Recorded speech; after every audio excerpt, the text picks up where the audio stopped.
Hello everyone, welcome to our Jnanpith channel. আমি মিঠুন চৌধুরী। আজকে তোমাদের সঙ্গে শুরু করতে চলেছি জিকের যে প্র্যাকটিস সেট শুরু করেছিলাম কেপি এবং ডাব্লিউবিপির জন্য, তার নদী সম্পর্কিত হুবহু 30টি কোশ্চেন। এই 30টি কোশ্চেন অতীতে বিভিন্ন এক্সামের মধ্যে আসা এবং খুব গুরুত্বপূর্ণ কোশ্চেনগুলো, যেগুলো আমাদের ভবিষ্যতে যে সমস্ত এক্সামগুলো আসতে চলেছে সেই এক্সামগুলোতে ভীষণভাবে গুরুত্বপূর্ণ হতে চলেছে।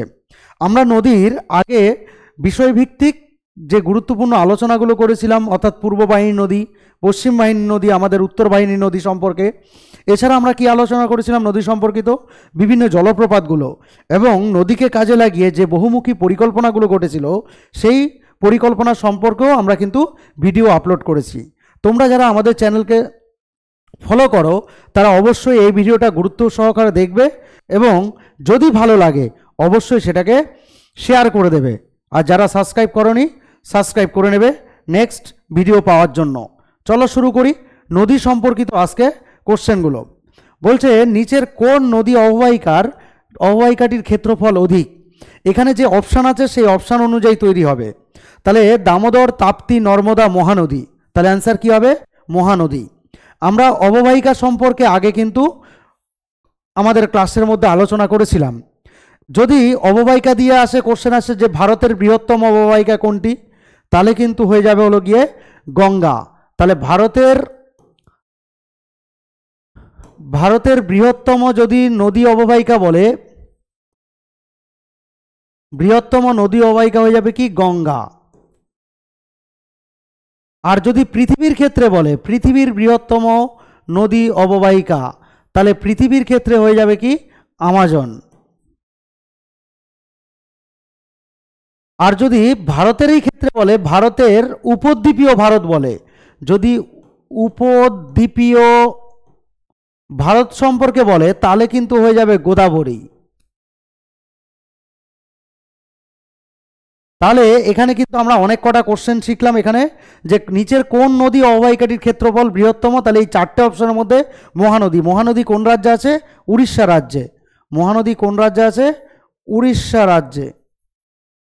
আর ভারতের ক্ষেত্রে বৃহত্তম নদী অববাহিকা গঙ্গা, পৃথিবীর ক্ষেত্রে আমাজন, উপদ্বীপীয় ভারতের ক্ষেত্রে গোদাবরী নদী হলো গিয়ে বৃহত্তম নদী অববাহিকা। নেক্সট কোশ্চেনে চলে যাই। গঙ্গা অ্যাকশন প্ল্যান প্রথম পর্যায়ে ফেজ 1 কোন বছর শুরু হয়েছিল?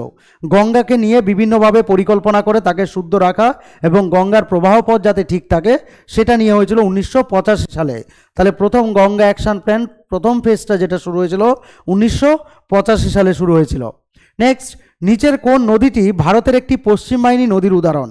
আমরা পূর্ব বাহিনী পশ্চিম বাহিনী ডিটেলসে আলোচনা করেছি, তার মধ্যে তাহলে কোনটা পশ্চিম বাহিনী ইজিলি আমরা পারবো, সেটা হলো গিয়ে নর্মদা। এছাড়া কি হতে পারে? তাপ্তি বা অনেকে তাপি পড়ো।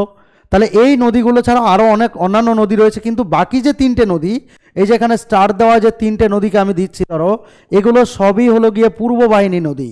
এই নদীগুলো সব কোথা থেকে উৎপত্তি হয়েছে? পূর্ব বাহিনী নদী থেকে, মানে পূর্ব দিকে গেছে। আর এটা একমাত্র নর্মদা নদী যেটা কিনা পশ্চিম দিকে প্রবাহিত হয়েছে। পরে কোশ্চেনে চলে যাই। নিম্নলিখিত কোন স্থান দুটির মধ্যে গঙ্গা নদীর নাব্যতা সব থেকে বেশি?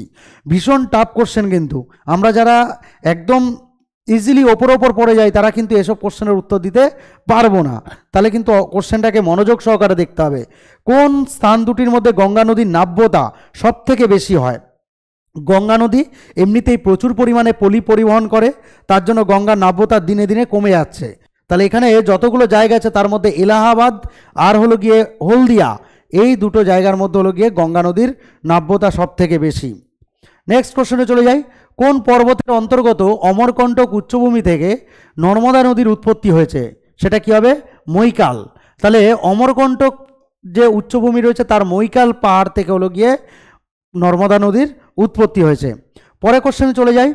অমরকণ্টক পর্বত থেকে দুটি ভিন্ন নদী উৎপত্তি লাভ করেছে। এই নদী দুটি ভিন্ন দিকে, অর্থাৎ কোনটা পশ্চিম দিকে গেছে কোনোটা পূর্ব দিকে গেছে। কীরকমভাবে? ধরো এটা অমরকণ্টক পাহাড় দাঁড়িয়ে আছে, তাহলে বাঁ দিক আমাদের পশ্চিম দিক, তার মানে এই দিক থেকে প্রবাহিত হয়ে গেল কে? কোনো একটা নদী, আবার এই দিক থেকে কোনো একটা নদী প্রবাহিত হয়ে গেছে। তাহলে এখানে বলছে যে অমরকণ্টক পর্বত থেকে দুটো ভিন্ন নদী উৎপত্তি লাভ করেছে, যেই নদী দুটো ভিন্ন দিকে গেছে। তাহলে সেই দুটো নদীর নাম কি? এটা হলো গিয়ে নর্মদা ও সোন। খুব ইম্পর্টেন্ট কোশ্চেন। তাহলে এটা পশ্চিম দিকে কে গেছে? নর্মদা, আর পূর্ব দিকে কে গেছে সোন নদী। পরে কোশ্চেনে চলে যাই, নিচের কোন নদীটি হিমালয়ের আগে সৃষ্টি হয়েছে? অর্থাৎ তুমি যদি জিওগ্রাফি টার্মে বলো তাহলে সেটা হলো পূর্ববর্তী নদী। পূর্ববর্তী নদী কাকে বলে?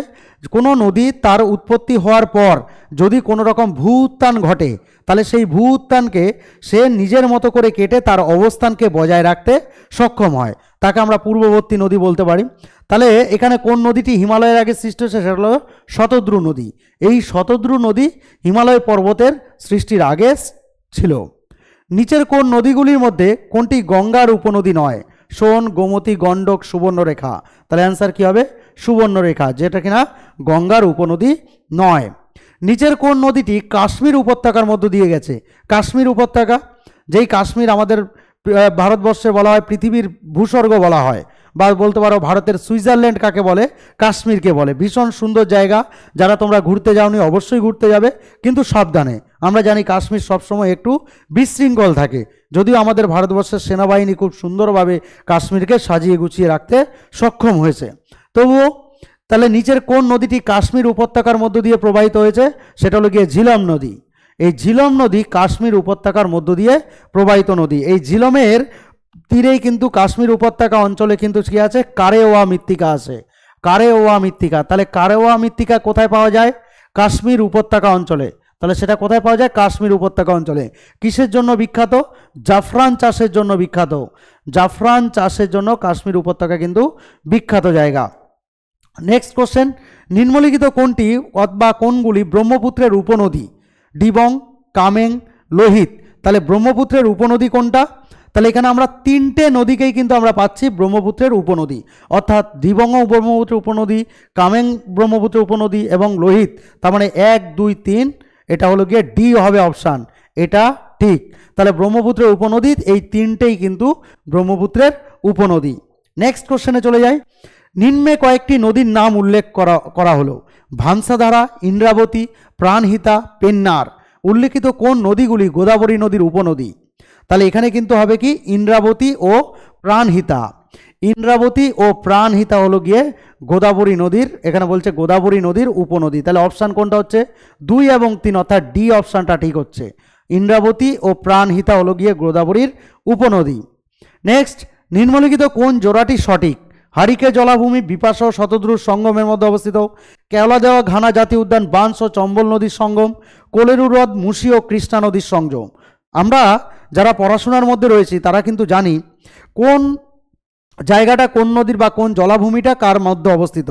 যদি আমি একটা বলি, এখানে ধরো কোলেরু যে হ্রদটা রয়েছে সেটা হলো গিয়ে গোদাবরী ও কৃষ্ণার মাঝে অবস্থিত, কিন্তু এখানে কী দেওয়া হচ্ছে? মুসি নদীর তীরে অবস্থা। তাহলে এখানে এই বাকি দুটো একদম ঠিক নয়। তাহলে ঠিক কোনটা রয়েছে? হারিকে জলাভূমি। কোথায় রয়েছে? বিপাশা ও শতদ্রু নদীর সংগম। হারিকে জলাভূমি জম্মু কাশ্মীরে অবস্থিত, এটা বিপাশা ও শতদ্রু নদীর সঙ্গম স্থলে অবস্থিত, অর্থাৎ কেবলমাত্র এক ঠিক, এ অপশান হলো গিয়ে উত্তর।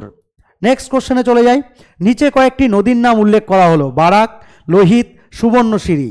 ওপরের কোনটি বা কোনগুলি অরুণাচল প্রদেশের মধ্য দিয়ে প্রবাহিত হয়েছে? তাহলে এখানে অরুণাচল প্রদেশের মধ্য দিয়ে, অরুণাচল আমাদের ভারতবর্ষের একদম পূর্ব দিকে অবস্থিত একটা রাজ্য। তাহলে এই রাজ্যের মধ্য দিয়ে কোন নদী গেছে? লোহিত নদী গেছে, আর কি? সুবর্ণশিরি গেছে, অর্থাৎ বি অপশানটা ঠিক রয়েছে।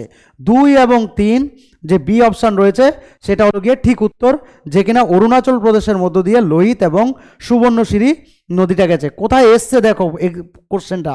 আইএস প্রিলিমিনারি এক্সামে রয়েছে, 2014 সালে এসছে। তার মানে আইএস লেভেলের কোশ্চেন কিন্তু তোমরা সলভ করছো এখানে। নেক্সট, লুনি নদীর সম্পর্কে নিচের কোন বিবৃতি সঠিক? কোশ্চেনটা দেখো কোথা থেকে তোলা হয়েছে। আইএস প্রিলি 2010 বলছে লুনি নদী সম্পর্কে নিচের কোন বিবৃতি সঠিক? এটি খাম্বাত উপসাগরে পতিত হয়েছে, কচ্ছ উপসাগরে পতিত হয়েছে, এটি পাকিস্তানের ওপর দিয়ে প্রবাহিত হয়ে সিন্ধুর উপনদীর সঙ্গে মিলিত হয়েছে, এটি কচ্ছের রনের জলাভূমিতে মিশেছে। যারা আমরা কিন্তু একটু ভালোভাবে মনোযোগ সহকারে কোশ্চেনটা দেখব, খুব কনফিউজড দুটো জায়গায়। একটা হলো গিয়ে এটি কচ্ছ উপসাগরে পতিত হয়েছে, এটি কচ্ছের রনের জলাভূমিতে পড়েছে। খাম্বারটা যারা পড়াশোনা করে তারা ওটাকে যাবে না, বা আমাদের লুনি নদী এটা হলো গিয়ে আমাদের অন্তর্বাহিনী নদীর মধ্যে পড়ে, তাই আমরা এটা পাকিস্তানের অবধি নিয়ে যাব না। যেই পাকিস্তানে যাওয়ার আমাদের কোনো ইচ্ছেও নেই, তাহলে লুনিরও ইচ্ছে ছিল না। তাহলে লুনি নদী এখানে কোথায় হয়েছে? এটি কচ্ছের রনের জলাভূমিতে মিশেছে, অর্থাৎ ডি অপশানটা ঠিক। কিভাবে ঠিক? তোমরা যদি একটুখানি দেখে নাও যে কচ্ছের রন জলাভূমি কোথায় রয়েছে, এই হলো গিয়ে কচ্ছের রন, এইখানটায় কচ্ছের রন জলাভূমি, আর লুনি নদী এরকমভাবে এখানে এসে পতিত হয়েছে। কিন্তু এখানে বলেছে কচ্ছ উপসাগর, তাহলে কচ্ছ উপসাগরটা কোনটা? কচ্ছ উপসাগরটা হবে এইটাকে বলে কচ্ছ উপসাগর। তাহলে এইটাই কিন্তু লুনি নদী পড়েনি, পড়েছে কোথায়? কচ্ছের রনের জলাভূমিতে। অবশ্যই কোশ্চেনটাকে ডিপলি একটুখানি দেখে নেবে। নিচের কোন জোড়াগুলি লক্ষ্য করুন? জোড়াগুলো তার মানে বলছে জোড়াগুলো সঠিক কোনটা লক্ষ্য করতে বলেছে। চম্বল নর্মদা নদী, সোন যমুনা নদী, মানস ব্রহ্মপুত্র নদী, অর্থাৎ উপনদী দেওয়া রয়েছে, তার সঙ্গে প্রধান নদী কোনটা রয়েছে। এখানে আমরা দেখতে পাচ্ছি যে একটাই মাত্র ঠিক আছে, সেটা মানস। তাহলে মানস হলো গিয়ে কার? ব্রহ্মপুত্র নদীর উপনদী। তাহলে সেটা কি হবে? Option D. অপশান ডি হবে, ব্রহ্মপুত্রের উপনদীর নাম কি? মানস। নিচের কোন নদীটি ভারতে উৎপন্ন হয়নি? নিচের কোন নদীটি ভারতে উৎপন্ন হয়নি? বিপাশা, চন্দ্রভাগা, ইরাবতী, শতদ্রু। এই চারটে নদী রয়েছে, এই চারটে নদী কিন্তু সিন্ধু নদীর উপনদী। সিন্ধু নদীর উপনদী, যেই সিন্ধু, সেই সিন্ধু হলো কি আমাদের তিব্বতের সিনকা বা হিমবাহ থেকে উৎপত্তি লাভ করেছিল, করে পাকিস্তানে গিয়ে আরব সাগরে পড়েছে। যেই পাকিস্তান থেকে আমরা 1971 সালে বাংলাদেশকে স্বাধীন বা মুক্ত করেছিলাম, আজ আমরা দেখতে পাচ্ছি সেই বাংলাদেশই কিন্তু বিশৃঙ্খলায় সম্পূর্ণভাবে নিজেরা নিমজ্জিত হয়ে গেছে। যেই পাকিস্তানের থেকে তাদেরকে উদ্ধার করার সময় মিনিমাম 30 লক্ষ বাংলাদেশি যে ফ্যামিলি রয়েছিল, বিশেষ করে মাইনরিটি হিন্দু, তারা কিন্তু নির্যাতিত হয়েছিল, মারা গেছিল প্রচুর পরিমাণে মানুষ। সেই বাংলাদেশ আজকে বিভিন্নভাবে লাঞ্ছনা আবার সেই রকমই উৎপাতের শুরু করেছে। যাই হোক, যা শুরু আছে সেটা শেষ অবশ্যই হবে। তাহলে এখানে কি সিন্ধু নদীর মধ্য দিয়ে কি বলছে? 4-5টা সিন্ধুর উপনদী রয়েছে। বলছে নিচের কোনটি ভারতে উৎপন্ন নেই? সেটা হলো শতদ্রু নদী। তাহলে শতদ্রু নদী উৎপত্তি লাভ কোথা থেকে করেছে? সেটা হলো গিয়ে তিব্বতের একটি হ্রদ থেকে উৎপত্তি লাভ করেছে। তিব্বতের একটা হ্রদ থেকে উৎপত্তি লাভ করেছে শতদ্রু নদী। তাহলে এটা কিন্তু ভারতে উৎপত্তি হয়নি। নেক্সট কোশ্চেন, লোকটাক একটা কি? হ্রদ। অবশ্যই লোকটাক একটা হ্রদ। লোকটাক হ্রদটা কোথায় রয়েছে? আমাদের উত্তর পূর্ব ভারতের মণিপুর রাজ্যে কিন্তু এই লোকটাক হ্রদ অবস্থিত। নেক্সট কোশ্চেনে চলে যাই। পৃথিবীর বৃহত্তম নদীদ্বীপ মাজুলি কোন রাজ্যে অবস্থিত? সেটা হবে কোথায়? অসম রাজ্যে অবস্থিত। মাজুলি কোথায় অবস্থিত? অসম রাজ্যে অবস্থিত। SSC CGL tier 1 2016 question. উপদ্বীপীয় ভারতের পূর্ব বাহিনী নদীগুলির উৎপত্তির মূল কারণ কি? এসএসসি এমটিএসে 2011 সালে এই কোশ্চেনটা এসেছিল। অবশ্যই তোমরা কিন্তু দেখবে কোশ্চেনগুলো। উপদ্বীপীয় ভারতের পূর্ব বাহিনী নদীগুলির উৎপত্তির মূল কারণ কি? তাহলে অপশানগুলো এখান থেকে ভালো করে পড়তে হবে, পড়ে দেখবে লাস্ট অপশানটা যেটা বলছে যে পূর্বঘাটের উচ্চতা পশ্চিমঘাট পর্বতের চেয়ে কম। অর্থাৎ আমাদের ভারতবর্ষের দুটো পর্বতমালাকে যদি আমরা দেখি, যে পূর্বঘাট পর্বত এইদিকে রয়েছে, পশ্চিমঘাট পর্বত এইদিকে রয়েছে। পশ্চিমঘাট পর্বতের উচ্চতা বেশি হওয়ার জন্য বেশিরভাগ পূর্ব বাহিনী নদীগুলো পশ্চিমঘাট থেকে উৎপত্তি লাভ করে গিয়ে আমাদের বঙ্গোপসাগরে পড়েছে। তাই এখানে উত্তর কোনটা হবে? পূর্বঘাটের উচ্চতা পশ্চিমঘাট পর্বতের চেয়ে কম। পরের কোশ্চেনে চলে যাই। সঠিক সাদৃশ্যের ভিত্তিতে স্তম্ভ মেলাও। স্তম্ভের কোশ্চেনগুলো একটু খুব ডিটেলসে পড়াশোনা করতে হয়, বা খুব ভালো পড়াশোনা করলে তারপরে গিয়ে অ্যান্সার করা যায়। এসএসসি এমটিএস 2013 সালের কোশ্চেন। ফার্স্ট আমরা দেখি পুলিকট হ্রদ। পুলিকট কোথায় রয়েছে? তামিলনাড়ু রাজ্যে রয়েছে। তারপরে চিল্কা হ্রদ উড়িষ্যা রাজ্যে রয়েছে। উলার হ্রদ কাশ্মীর রাজ্যে রয়েছে। সম্বর হ্রদ রাজস্থানে রয়েছে। তাহলে আমরা দেখে নেই এ3 কোনটা আছে? দুটোতে আছে। এর ফার্স্ট আর বি, এ আর বি আছে। চিল্কা উড়িষ্যা, বি অর্থাৎ 1 হবে, বি এর 1 মানে এইটা চলে আসলো। তার মানে এর 3, বি এর 1, সি এর 4 আর ডি এর হলো গিয়ে 2 রাজস্থান। তাহলে এটা হবে অপশান এ উত্তর। পুলিকট হ্রদ তামিলনাড়ু, চিল্কা হ্রদ উড়িষ্যা রাজ্যে অবস্থিত, উলার হ্রদ হলো গিয়ে কাশ্মীরে অবস্থিত, সম্বর হ্রদ হলো গিয়ে রাজস্থানে অবস্থিত। পরে কোশ্চেনে চলে যাই, যোগ বা গেরসোপ্পা জলপ্রপাতের নতুন নাম কি? আমরা ডিটেলসে যখন জলপ্রপাতগুলো পড়ছিলাম তখন কিন্তু সেখানে আমরা পেয়েছিলাম, বা আমি বলে দিয়েছিলাম তোমাদেরকে যে যোগ বা গেরসোপ্পা জলপ্রপাতের নতুন নামকরণ কি করা হয়েছিল। সেটা হলো গিয়ে মহাত্মা গান্ধী জলপ্রপাত। 253 মিটার উচ্চতাযুক্ত এই জলপ্রপাত কর্ণাটকে অবস্থিত শরাবতী নদীর গতিপথে। তাহলে কর্ণাটকের শরাবতী নদীর গতিপথে যোগ বা গেরসোপ্পা জলপ্রপাত অবস্থিত। পরে কোশ্চেনে চলে যাই, ভারতের বৃহত্তম জলসেচ খাল কোনটি? তাহলে জলসেচ খাল কোনটা ভারতের বৃহত্তম? ইন্দিরা গান্ধী খাল। ইন্দিরা গান্ধী খাল হলো গিয়ে ভারতের বৃহত্তম জলসেচ খাল। এসএসসি সিজিএল টায়ার 1-এর 2016 সালের কোশ্চেন। পরের কোশ্চেন, এটাও একটা ম্যাচিং দেখতে পাচ্ছ, এটাও এমটিএস এর মধ্যে এসেছিল 2013 সালে। উকাই জলপ্রপাত, এদিকে নদী রয়েছে, দেখো বাঁধ, আর পাশে হলো গিয়ে নদী রয়েছে, উকাই বাঁধ। তাপ্তি নদীতে রানা প্রতাপ সাগর, তাহলে সেটা কোথায় রয়েছে? থিম কোথায় রয়েছে? আর হীরাকুদ কোথায় রয়েছে? আমরা একটু মিলিয়ে নেই। উকাই রয়েছে কোথায়? তাপ্তি নদীতে অবস্থিত। রানা প্রতাপ সাগর চম্বল নদীতে অবস্থিত। থিম রবি নদীতে অবস্থিত। হীরাকুদ মহানদীতে অবস্থিত। তাহলে উকাই অর্থাৎ A4 কোথায় আছে? এক, অনলি ওয়ান, মানে এতেই অবস্থিত হয়ে যাবে। তার মানে তোমরা যদি একটাই জানো, ওই একটাকে দিয়ে কিন্তু কাজে লাগাতে হবে।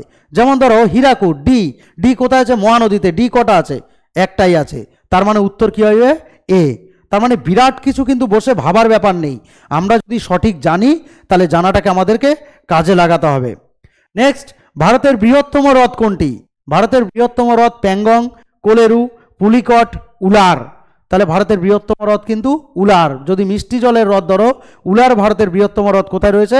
জম্মু কাশ্মীরে। জম্মু কাশ্মীরের একদম মাথার এই দিকটা যদি তোমার, এই দিকটাতে তুমি যদি দেখো জম্মু কাশ্মীর রাজ্যের, তাহলে এইখানে কিন্তু উলার হ্রদ রয়েছে, তার নিচে কিন্তু ডাল হ্রদ রয়েছে। তাহলে ওপরের দিকটা হলো গিয়ে উলার, নিচের দিকটা হলো গিয়ে ডাল। তাহলে এই হলো গিয়ে হ্রদের ক্ষেত্রে। উত্তর পূর্ব ভারতের স্বাদু জলের হ্রদ কোনটি? স্বাদু জলের, এবার হলো গিয়ে উত্তর পূর্ব ভারতের স্বাদু জলের হ্রদ। এসএসসি সিপিও 2016 সালে কোশ্চেন, এটা হবে লোকটাক। কেন লোকটাক হ্রদ উত্তর পূর্ব ভারতের স্বাদু জলের হ্রদ? ডাল হ্রদ, এটা জম্মু কাশ্মীরে আছে। অর্থাৎ ডাল হ্রদকে যদি তুমি ধরো, তাহলে ডাল হ্রদ জম্মু কাশ্মীরে রয়েছে। চিল্কা হ্রদ, চিল্কা হ্রদ আমাদের এখানে উড়িষ্যা রাজ্যের এখানে রয়েছে, দেখবে এরকম করে গিয়ে এইভাবে হলো গিয়ে চিল্কা হ্রদ, অর্থাৎ চিল্কার এখানে রয়েছে। লোকটাক হ্রদ আমাদের মণিপুর রাজ্যে রয়েছে, এখান দিয়ে একটা খাস কাটা এরকম জায়গা রয়েছে, এখানে মণিপুর রাজ্যে রয়েছে। সোমেমারি আমাদের হলো গিয়ে লাদাখের এখানে রয়েছে সোমেমারি হ্রদ। তাহলে চারটে হ্রদ কিন্তু চারদিকে, একমাত্র লোকটাক হ্রদ বলছে উত্তর পূর্ব ভারতের স্বাদু জলের হ্রদ।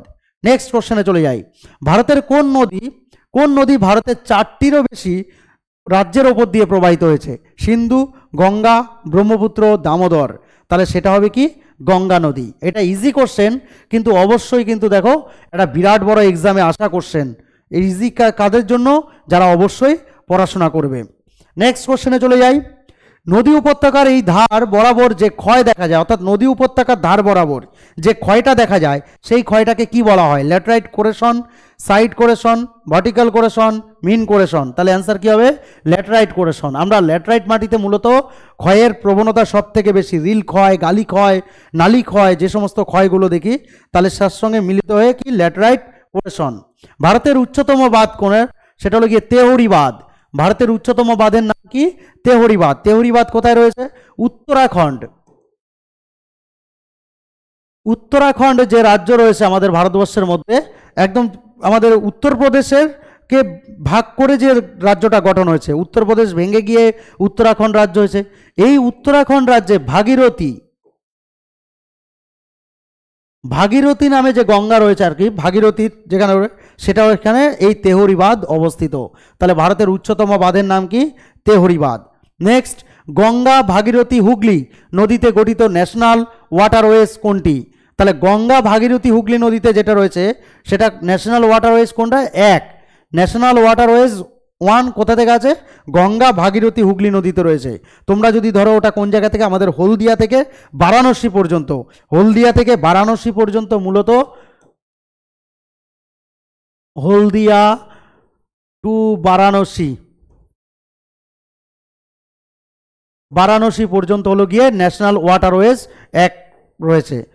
ভবানী সাগর বাঁধ বা নিম্ন ভবানী সাগর বাঁধ কোন রাজ্যে অবস্থিত? এটা আমাদের লাস্ট কোশ্চেন, নদী সম্পর্কিত আজকের সিরিজের। তাহলে এখানে বলছে ভবানীসাগর বাঁধ বা নিম্ন ভবানীসাগর বাঁধ, সেটা কোথায় রয়েছে? তামিলনাড়ু রাজ্যে।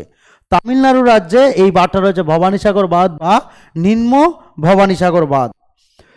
আশা করি তোমাদের নদীর এই কোশ্চেন পর্বটা বেশ ভালো লাগলো, কারণ এখানে অনেক টাফ কোশ্চেন ছিল, অনেক ইজি কোশ্চেনও ছিল। আমরা নদী সম্পর্কিত আবার নেক্সট হয়তো আরেকটা ভিডিও তোমাদের আপলোড করব, যাতে নদী সম্পর্কিত তোমাদের সমস্ত কোশ্চেন এখান থেকেই তোমরা পেতে পারো যে কোনো এক্সামের মধ্যে।